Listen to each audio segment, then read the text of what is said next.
यार, मेरे सामने एक बड़ी ही कंट्रोवर्शियल वीडियो आई, काफी पॉपुलर बाबा की, जिनको आप जानते हो पूकी के नाम से। खुद को ये बुलाते हैं आचार्य, और हैं ये कथा वाचक। तो कॉन्टेक्स्ट के लिए पहले तो आप ये वीडियो देख लो, ठीक है?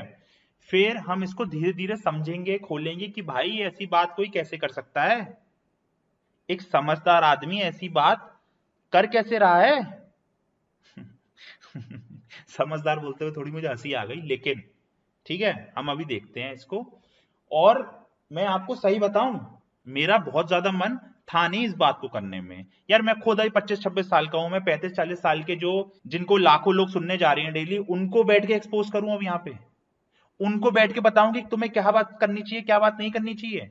इन चीजों में तो मेरा पढ़ने का पर्पस था ही नहीं इस चैनल को स्टार्ट करते हुए। पर्पस था तो सिर्फ आप तक काम की बात पहुंचा पाना।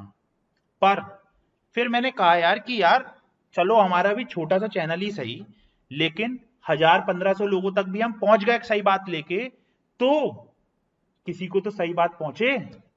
ये बात कैसी कर रहे हैं बैठ के यहाँ पे। तो इसको आप देख लो वीडियो को, फिर गहराई तक जाते हैं इसकी कि बात असली है क्या। और इस वीडियो को देखने के लिए आप टाइम पूरा लेके आना, क्योंकि ऐसी वीडियो आपके थोड़े से इमोशंस को इंटेंसिफाई कर सकती है। तो अगर आप इसको पूरा नहीं देखोगे और गहराई तक नहीं चलोगे, तो फिर सिर्फ आप ऊपर ऊपर सरफेस लेवल से इमोशंस अपने साथ ले जाओगे, किसी को कमेंट सेक्शन में जाके गाली गुली दे दोगे, तो वो पर्पस है नहीं। बात तो है आप तक काम की बात पहुंचाना। फिर से बोल रहा हूं, तो देखो तो पूरा देखना, वरना बिल्कुल मत देखना, उसमें मैं बहुत ज्यादा खुश हूं। ठीक है, तो चलो पहले इस वीडियो को देख लेते हैं। कि अब लड़कियां लाते हैं 25 साल की। अब 25 साल की लड़की 4 जगह वो मुंह मार चुकी होती है, सब नहीं पर बहुत। और वो 25 साल की जब तक आती है तो पूरी जवान होके आती है।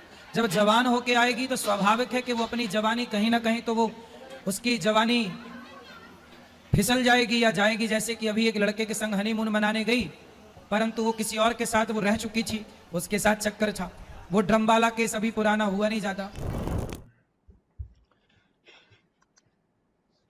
भाई, ये वीडियो देखते हुए सबसे पहला ख्याल तो मेरे दिमाग में इनकी मानसिक संतुलन का आ रहा था कि कोई इंसान दूसरे इंसानों के बारे में, औरतों की बात तो बहुत बाद में आएगी, दूसरे इंसानों के बारे में, जिस सोसाइटी में, जिस ह्यूमैनिटी का ये खुद पार्ट है, वैसे इंसानों के बारे में ये ऐसी सोच रखते हैं।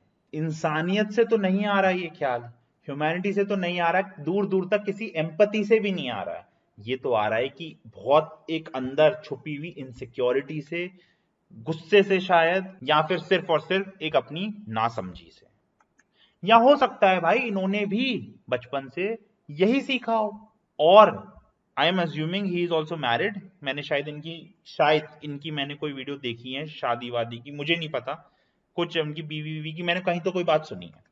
तो हो सकता है यार अपनी पार्टनर को चुनते हुए भी इन्होंने ये देखा हो, ना कोई कंपैटिबिलिटी देखी हो, ना उस इंसान के अंदर ये सच्चाई देखी हो। देखा हो तो बस उसका पास्ट, और ये थिंकिंग जो आज तक रिजॉल्व हो नहीं पाई है, उसी के कारण ये मार देते हैं ऐसा स्टेटमेंट। और सोचो, जब ये खुद अपने लड़के की शादी करेंगे तो फिर तो बाल विवाह करना पड़ेगा इन्हें, क्योंकि जवान होते ही इंसान तो मुंह मारने लग जाता है।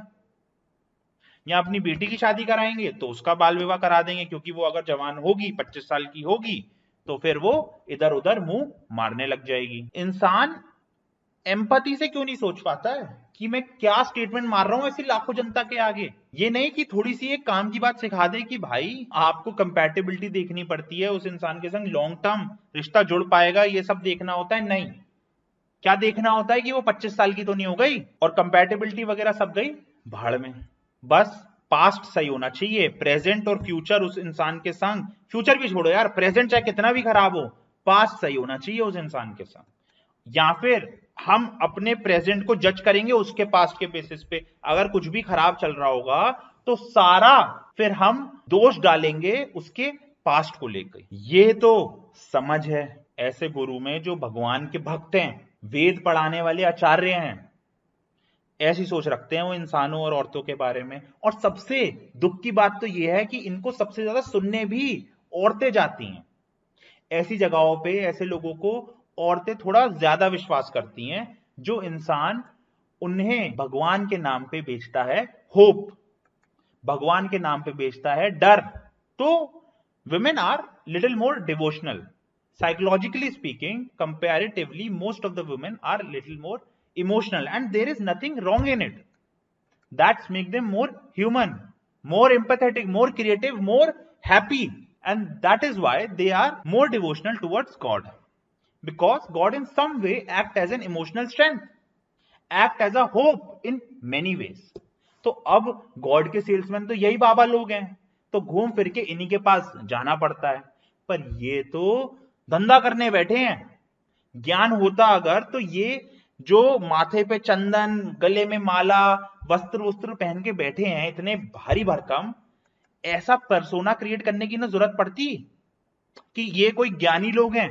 मार्केटिंग है ये प्रॉपर, ये ब्रांडिंग है और कुछ नहीं है।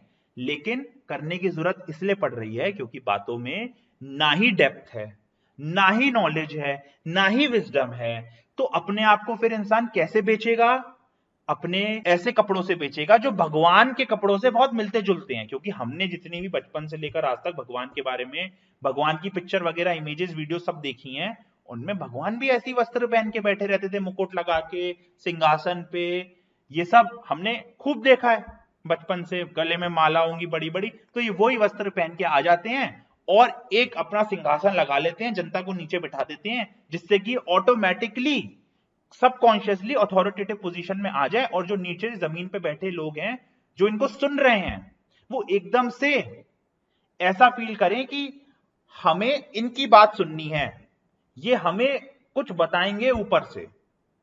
इसलिए ऊंचे ऊंचे सिंहासन लगा के, रंग बिरंगे भी नहीं, सोना चांदी ये सब पहन के, ऐसे कपड़े पहन के बैठ जाते हैं। ये सिर्फ और सिर्फ कचरा फेंक रहे हैं आपके ऊपर। और जो हम अपने बारे में सोच ही नहीं सकते हैं, जो हम थोड़ा सा दिमाग लगाना ही नहीं चाहते हैं, थोड़ा सा भी दिमाग नहीं लगाना चाहते, वो इस कचरे को लेते रहते हैं, लेते रहते हैं।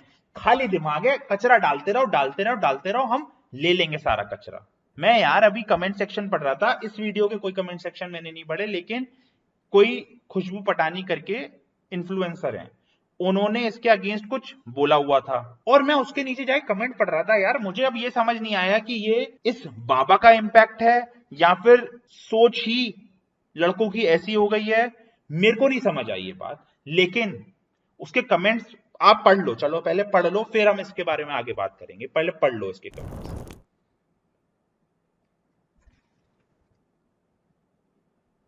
देख लो क्या लिखा है। मैं पढ़ पढ़ के नहीं बोलूंगा, खुद पढ़ लो इसके कमेंट्स।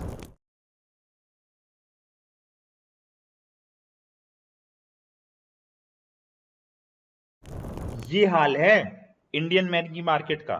इस वीडियो में खुशबू जो ये इन्फ्लुएंसर हैं, इन्होंने थोड़ा सा गुस्से में आके एंटी नेशनलिस्ट वगैरह भी बोल दिया है और इस पे ये लड़के इन्हें गाली भी दे रहे हैं, कमेंट में आपने पढ़ा हो तो मेरी नजर में ये कोई एंटी नेशनलिस्ट और ये सब नहीं है।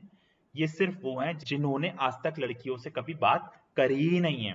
लड़कियों के आगे आते ही मुंह में शब्द चले जाते हैं इनके। किसी एक आध लड़की से रिजेक्ट हो गए होंगे तभी इतने गुस्से और इनसिक्योरिटी से भरे पड़े हैं, लेकिन उसको छुपाएंगे लड़कियों को गाली देके। अभी इन लड़कों पे मैसेज आ जाए ना किसी एक लड़की का, पास्ट चाहे कैसा भी हो, चाहे कुछ कैसा भी हो, बिल्कुल जमीन पे बिखर जाएंगे उसके लिए। ये वही लड़के हैं जो यहां पे आके गाली दे रहे हैं। जो लड़के नहीं होते डेली सुबह उठ के रूटीन से लड़कियों को मैसेज डालने वाले, गुड मॉर्निंग गुड नाइट का, और इनके पास रिप्लाई वो आता नहीं है कभी भी, तो ये उस चीज का गुस्सा निकालने ऐसे कमेंट सेक्शंस में आ जाते हैं। तो बात तो है यहाँ पे खालीपन की, ना समझी की, और बहुत हद तक इंटरनेट पे जैसे इन्फ्लुएंसर्स को हमने पावर दे दी है ना, एंड्रयू टेट जैसे, उनकी भी, और हमारे इंडिया के भी नए एंड्रयू टेट जो कि हैं ये आचार्य, क्या नाम है इनका, अनिरुद्ध, उनकी भी। एक बस सक्सेस के नाम पे कचरा बेच रहा है एंड्रयू टेट, दूसरा भगवान के नाम पे कचरा बेच रहा है। फर्क बहुत ज्यादा है नहीं। आप सबकॉन्शियसली देखो ना, आपके दिमाग में फीड क्या हो रहा है। हमें इंसानों को देखने का नजरिया बेचा जा रहा है। सिर्फ बात लड़कियों की है नहीं, यहाँ बात तो है इंसानों को हमें किसके बेसिस पे देखना होता है, उनकी काबिलियत, वो कितने दिल के अच्छे हैं, वो कितने काइंड हैं, एम्पैथेटिक हैं, सब भुला के इंसानों को देखो उनके शरीर के नजरिए से, कि उनका शरीर क्या कर रहा था पास्ट में, उस नजरिए से। और फिर ये जिस अद्वैत वेदांत की बातें करते हैं अपने कथावाचक, जब भी कोई इनसे ऐसी आर्ग्यूमेंट करो कि भगवान का क्या प्रमाण है ये सब कुछ, तो ये वेद उठा के ले आते हैं। तो उनमें तो ये लिखा है कि you are not your body. Yajurveda में तो ये भी लिखा है कि भगवान वही है जहां वुमेन की रिस्पेक्ट है। पर इनके हिसाब से तो 25 साल के होते ही वुमेन किसी मेल के लायक ही नहीं रह जाती, क्योंकि वो जवान हो जाती है ना, तो वो किसी भी रिस्पेक्ट के लायक ही नहीं रहती। और हाँ, इस वीडियो में एक और पॉइंट था, वो ड्रम वाला। अगर आप उसको थोड़ा डीपली समझो ना केस को, उसमें भी लड़की से ज्यादा सोसाइटी की गलती थी, उसके माँ बाप की गलती थी। उसने तो कहा था कि मुझे किसी और से प्यार है, फिर भी जबरदस्ती शादी करा दी ना उसकी कहीं और। तो मैं मान रहा हूं लड़की की भी गलती थी, मैं नहीं कह रहा, पर अगर एक बारी को करा देते आप शादी जहां उसको करनी थी, तो क्या ऐसा केस कभी भी होता? और हो सकता है यार साइकोलॉजिकल इश्यूज हो उस लड़की के साथ, क्योंकि मर्डर करना और पास्ट में 3-4 पार्टनर्स होने में बहुत ज्यादा अंतर होता है। बहुत हाई लेवल की साइकोपैथी चाहिए चाकू लेके किसी को मारने के लिए। अब ऐसे तो केस अभी रिसेंटली ये भी आया था, किसी बाप ने अपनी बेटी जो टेनिस प्लेयर थी उसको गोलियां मार दी। तो क्या प्रॉब्लम हर बाप में हो गई? कितनी ज्यादा साइकोपैथी लगी होगी गोली मारने में अपनी बेटी को। तो क्या पूरे बाप समाज को जिनकी बेटी टेनिस खेलती हैं उनको गाली देना चालू कर दें? क्या करें बताओ? या हर टेनिस प्लेयर लड़की को ये वार्निंग देने लग जाए कि बच के रहियो, कहीं तेरा बाप तुझमें गोली ना मार दे। जैसी वार्निंग यहां लड़के को मिल रही है कि बच के रहियो, लड़की के 4-5 रिलेशनशिप हैं, जो जवान 25 साल की होती है वो मर्डरर ही हो गई अपने आप में, क्योंकि आपने एग्जाम्पल सीधा सीधा ड्रम का जोड़ दिया आपस में। तो सबकॉन्शियसली हमें फीड क्या करा जा रहा है इन चीजों के थ्रू, आप ये तो समझो थोड़ा। खैर खैर खैर खैर, ये बात तो रही बेटा आचार्य की। इससे ज्यादा इस इंसान पे मैं बात करना चाहता हूं नहीं, लेकिन हां अब समझते हैं ये प्योरिटी फेटिश को जरा साइड रख के कि कैसे चुने एक सही पार्टनर। अपने लिए सही पार्टनर चुनने के लिए सबसे पहले तो खुद को जानना बहुत जरूरी है कि तुम कैसे इंसान हो। और फिर दूसरी बात ये समझो कि हमें बॉलीवुड ने भी जो प्यार सिखा दिया है वैसा भी प्यार नहीं करना है। जो अनकंडीशनल लव हमें सिखा दिया है वो वाला प्यार भी नहीं करना है, क्योंकि कोई प्रेम प्यार कोई बहुत सस्ती चीज नहीं है। उसमें कंडीशंस तो होनी चाहिए, लेकिन सही कंडीशंस होनी चाहिए ना। पार्टनर का पास्ट ये सब कोई सही कंडीशंस में नहीं आता है। तो कंडीशंस तो होना बहुत जरूरी है, क्योंकि यही पार्टनर आगे चल के पेरेंट्स भी बनते हैं। इसी पार्टनर के संग आपको जिंदगी के सारे मेजर डिसीजंस भी लेने हैं। तो unconditional love, love at first sight, इन सबको तो थोड़ा सा निकाल के बाहर फेंक दो, ठीक है। और इन बाबाओं की बातें भी निकाल के फेंक दो, और समझो कि क्या क्वालिटीज होनी चाहिए इंसान के अंदर एक सही पार्टनर बनने के लिए। अब यहां कुछ लोग कह सकते हैं कि यार क्वालिटीज मतलब क्या, हम कोई शॉपिंग करने निकले हैं क्या, कोई फोन खरीदने निकले हैं जो हम फीचर्स क्वालिटी देख के लें? भाई फोन जैसी सस्ती चीज में तो मत देखना क्वालिटी, चल जाएगा एक बार, पर एक ऐसा इंसान जिसके साथ आपको अपनी जिंदगी काटनी है, जो आपके साथ रहेगा दिन के 16-17 घंटे for the rest of 60-70 years of your life, उसमें तो देख लो कि क्या क्वालिटीज हैं। हमें सबसे पहले तो देखनी होती है सामने वाले की मॉरल वैल्यूज, कि उस इंसान से हमारी मॉरल वैल्यूज मिलती भी हैं या नहीं मिलती। क्या वो भी झूठ को उसी नजरिए से देखता है जिस नजरिए से हम देखते हैं? क्या वो भी डेप्थ को उसी तरह से समझता है लाइफ की जिस लेवल पे हम समझते हैं? या उसके लिए सब मॉरल्स प्रिंसिपल्स जैसी चीजें मजाक हैं? तो अगर उसके संग मजाक हैं, तो अगर आपने ये सब जाना ही नहीं तो कितना समय काट लोगे उस इंसान के संग, ये बताओ मुझे।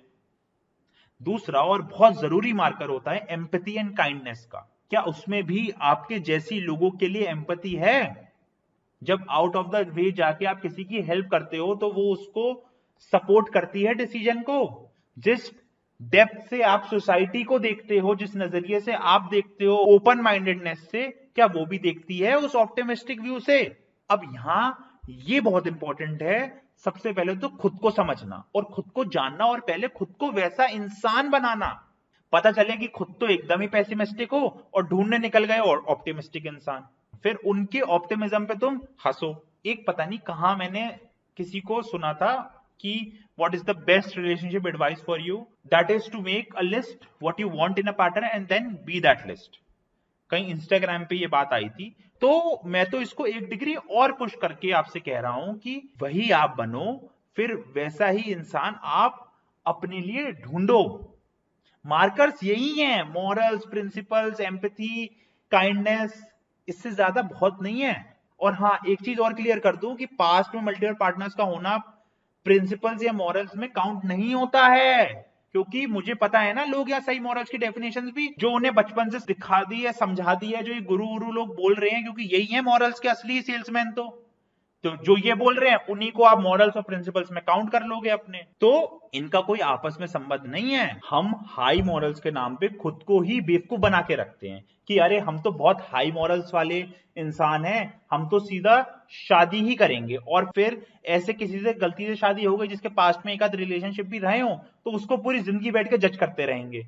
सच तो ये था कि तुम्हें कभी रिलेशनशिप का मौका मिला ही नहीं अपने जीवन में, और उसको ही तुमने फिर शादी के टाइम पे अपने आप को बेवकूफ बना के समझा लिया कि मैं बहुत हाई मॉरल वाला इंसान हूं। तो थोड़ा इसको डीपली जानो और समझो, इसके बारे में हम गहराई से बात किसी और दिन कर लेंगे।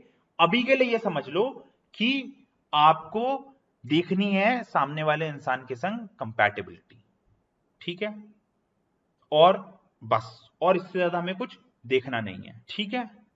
बाकी आज के लिए इतना बहुत है, ज्ञान तुम्हारे लिए इतना ही सीख लो, बहुत आगे निकल जाओगे। और ऐसे बाबा बुआओं की बातों में आके कुछ भी किसी के भी कमेंट सेक्शन में जाके मत लिखो, कोई फायदा नहीं है। ये तो मुझे नहीं पता इनका क्या मोटिव होता है ऐसी बातें बोलने का, कौन से ऑफेंस, कौन सा गुस्सा ये अपने मन में लेके चल रहे हैं। तो मैं आपसे मिलता हूं अब कल, और इस वीडियो को मैं करता हूं खत्म।